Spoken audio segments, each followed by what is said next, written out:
శాంతి భద్రతల పరిరక్షణకు traffic control Rajanna Sircilla జిల్లా పోలీసులు వినూత్నమైన చర్యలు తీసుకుంటున్నారు. తాజాగా రాజన్న సిరిసిల్ల కలెక్టరేట్ చౌరస్తా వద్ద 3D కార్ పోలీసు స్టాచ్యూను ఏర్పాటు చేశారు. వీటి ప్రారంభోత్సవానికి ఎస్పీ అఖిల్ మహాజన్ ముఖ్య అతిథిగా హాజరై కొబ్బరికాయ కొట్టి ప్రారంభించారు.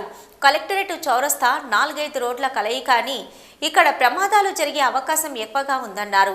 ఈ జంక్షన్ వద్ద ఎలాంటి ప్రమాదాలు చోటు చేసుకోకుండా చర్యలు తీసుకుంటున్నామన్నారు.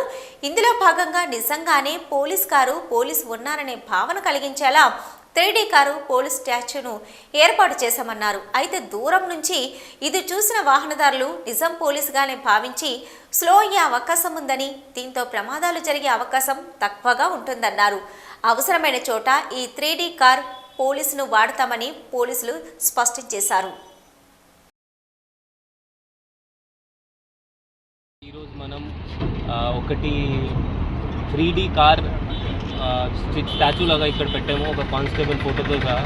దీనిలో అంటే మనం డెవలప్డ్ వరల్డ్లో జనరల్గా ఇట్లా స్టాచ్యూస్ ఉంటుంది, దూరం నుండి వచ్చినప్పుడు వెహికల్స్ వాళ్ళ స్పీడ్ తగ్గిస్తారు, లేకపోతే అదే పోలీస్ రియల్గా ఇక్కడ ఉంది అట్లా అనిపిస్తుంది. సో దానిలో వాళ్ళ స్పీడ్ తగ్గిస్తారు.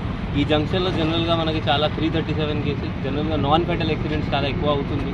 ఎందుకంటే ఇక్కడ పెద్ద చౌరస్తా 4-5 రోడ్స్ ఇక్కడ కలుస్తుంది. సో దానివల్ల ఇక్కడ పెట్టాము. ఇంకా కూడా జిల్లాలో ఎక్కడెక్కడ స్ట్రేట్ రోడ్స్ ఉన్నాయి స్పీడ్ కంట్రోల్ చేయడానికి, అది మనం ఇంకా ఏర్పాటు చేస్తాం.